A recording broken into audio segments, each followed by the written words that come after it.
और Sindh high court में शराब खानों पर पाबंदी से मुताल्लिक केस की समाअत में chief justice Sindh high court ने सूबे में शराब की फरोख्त पर सख्त बरहमी का इजहार किया। चीफ जस्टिस ने रिमार्क्स दिए कि गैर मुस्लिम कह रहे हैं कि हमारे नाम पर मुसलमान शराब पीते हैं, लेकिन हुकूमत के कान पर जूं तक नहीं रेंगती।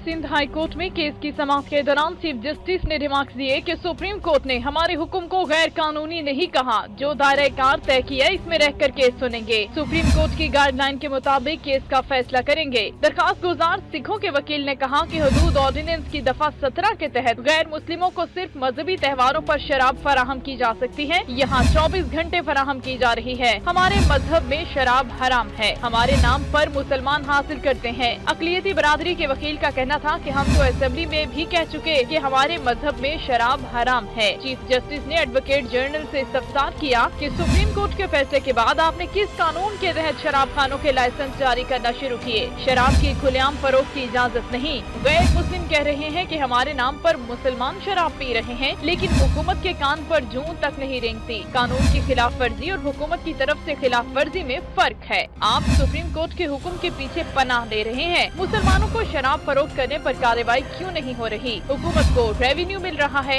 ये 2 साल में भी शराब खाने बंद नहीं करेंगे।